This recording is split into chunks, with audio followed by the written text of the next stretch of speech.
When we approach any obstacle, we try to evaluate what tools we may need to overcome it.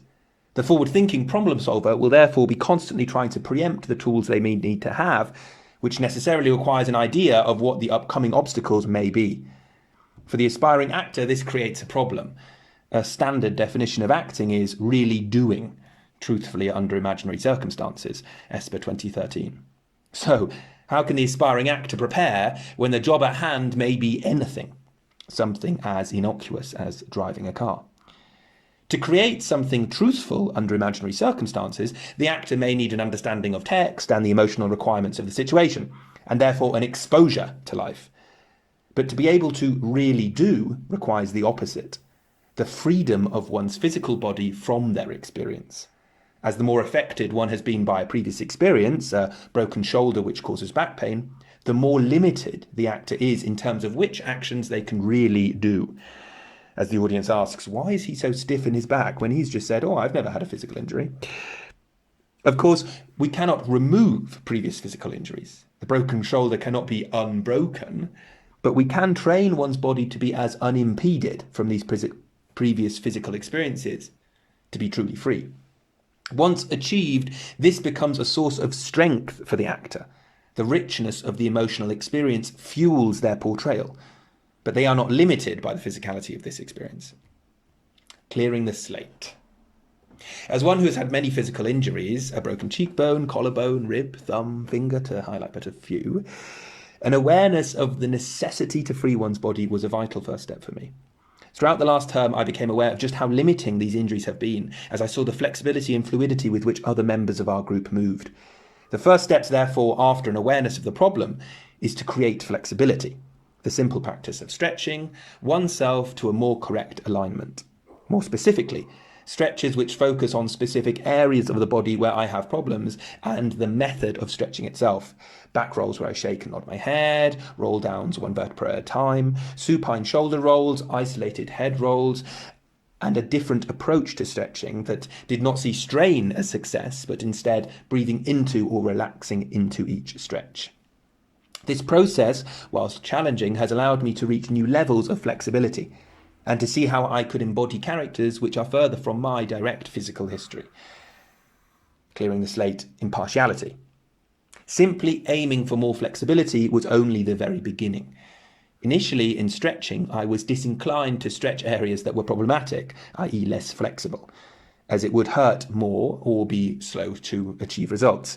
And instead, desiring success and productivity and efficiency, I would automatically stretch the areas which would give easier and produce greater flexibility. This, ironically, was creating further de-alignment, as although I was in general getting more flexible, the areas of my body which were giving more progressed at a much faster rate, thus extenuating my previous injuries, as suddenly now I could do a headstand or a plough, but I could still not really stand up straight without pain. The key insight into finding a solution here was observation as a group. As mentioned above, watching others allowed me to see our respective differences in flexibility. Now, as others watched me, they would highlight that I was not impartial in my stretching. I would focus on stretching areas where I achieved the best results. This observation, mainly in movement classes Tom 21, where we incorporated more active movement, such as running, and also in technical voice classes, and in some of the earlier devising classes where we were creating highly physicalized pieces of group work for group observation, was typically in pairs and made me aware of the importance of pair work to create impartiality with respect to the body. Another way to see this lack of impartiality was doing stretches with eyes closed. We would close our eyes and attempt to stretch various parts of our body equally. Invariably, our partners would inform us that when we thought we were stretching equally, we were in fact highly favouring certain areas. So clearly a disconnect between the body and the mental image we have of it existed. So here was another key insight. Simply stretching is not enough. That stretching needs to be balanced across the body to encourage alignment. Otherwise it can be harmful. And this impartial approach is best achieved with a partner or watching through film. Strengthening this slate. The tools to free the self. However, to begin to create characters, flexibility is not enough, even if that flexibility is aligned. Towards the end of the term, we began to take our flexible selves and see how we might be able to use these to create specific characters. These will become the tools which we will need to create characters. Chekhov's qualities of movement in our Play Chekhov classes, and Laban's efforts in our movement classes. In these classes, we saw that any character would themselves be constricted by their physical history.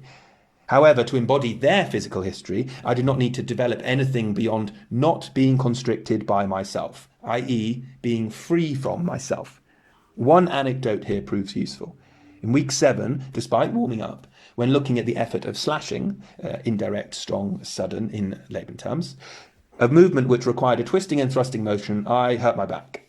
I was immediately reminded of my previous physical limitations and that I had not yet fully freed myself from these. Therefore, the tools were nothing additional than I needed to adopt, but were to free myself from my history before trying to repurpose it. Looking ahead, going forward. For me, the importance of freeing my body in order to allow it to be moulded into the character I am creating is a key insight into my movement practice going forward. To create this freedom, the tools of my movement practice, I must stretch, work with partners who can observe, non-pejoratively, any partiality or misalignment, and be aware of areas where previous injuries may hinder me. Only once I have achieved this freedom will I be able to mould my character's history onto myself. Therefore, going into next term, I will continue to work on my flexibility, using the stretches mentioned, remind myself to focus on aspects of my body which feel stiff or are in pain, and make sure I'm asking for partner and group commentary on my movement growth.